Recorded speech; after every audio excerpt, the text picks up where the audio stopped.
Şimdi vurğunun birinci en asan tərəfi olur. Heyecanların hər heyecanın üzərində deməkdir. Qayda olaraq da bilirik ki, əsl Azərbaycan sözlərində vurğu sözün sonuna düşür.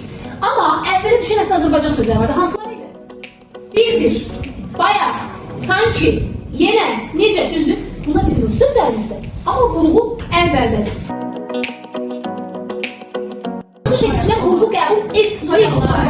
Aha, məsələn, ova, eva, yeva. Soyad bildirəmə. Bax, yoxlayırıq. Əliyeva. Gördünüz, Əliyeva. Demirik ki, düzdür. Sonra şəkilçiləri aha, gil. Xallamgil.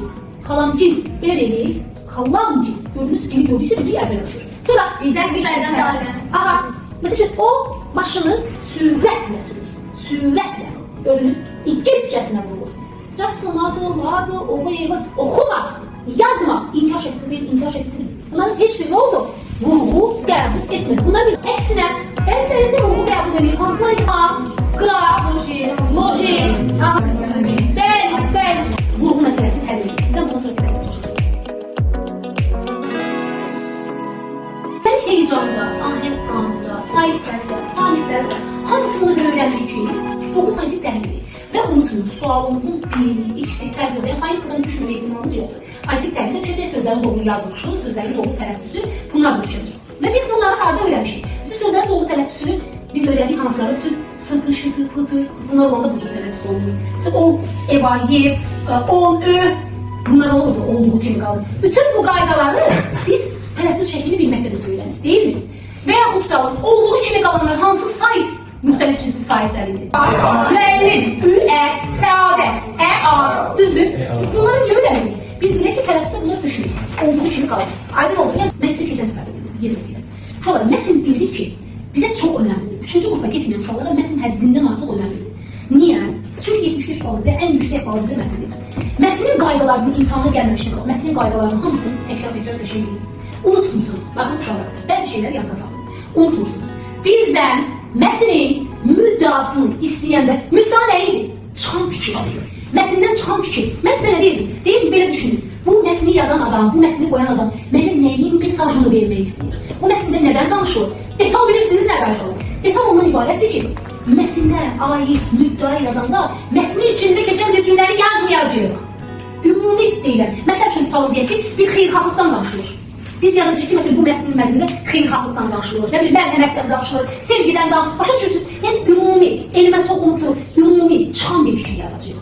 Və bizə müddəanı verib deyib fakt. Faktı nə edirdi yaşamlar? Mətnin içində götürürük, bilər götürürük. Və deyirik, vətən faktda nələr oldu? Rəqəmlər, dəqiqliyi ilə. Elə bir ki, məsəl üçün tutalım deyirəm ki, Həsən yaxşı oxuyur. Tutalım, biz belə deyək də, bir Həsən haqqında bir nəsə bir hekayə olur. Deyirik ki, Həsən dərsləri çıxartdığın müddəa nədir? Həsən yaxşı oxuyur. Aysə deyək fakt. Deyirəm ki, o, buraxılış imtihanından 286 bal toplamışdır. Bayaq dediyim müddəanı, dediyim faktdan sübut edirəm sanki. Aydın olur. Amma müddəanı eyni ilə o Həsən haqqında danışdı. Amma Həsən yaxşı olanı, Həsən yaxşı oxuyur və onu demədi burada. Onu mən özüm çıxartdım. Öz fikirlərimlə. Aydındır. Amma faktı mən mətnin içindən götürəcəm. Aydın olmuş Allah. Başa düşdünüz? Sonra sillogizm. Neydi aşağıda? Bayaq dedik.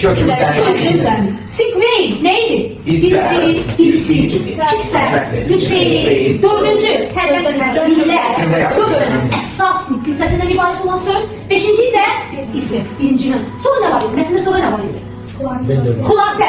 Xülasə mətni qısa. Beşindən ibarət. Bəli, adətən 5 və 7 tamamlayır. Klaster. Klaster neydi? Fikri tamamlamaq. Doğru fikirsə doğru, yanlış fikirsə yanlış sözlərlə tamamlanır. Bəli, əsaslandırma. Xüsusiyyətlə istəyə bilər ki, əgər doğru deyirsə doğru, yanlış deyirsə yanlış.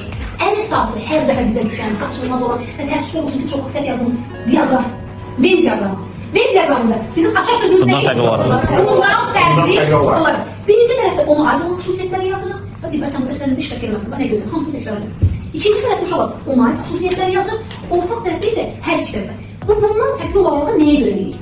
Məsəl üçün, birinci tərəfdə dediyimiz hansısa bir xüsusiyyəti, məsəl üçün, mən tutalım isim yazmışam, bu tərəfdə sifət yazmışam.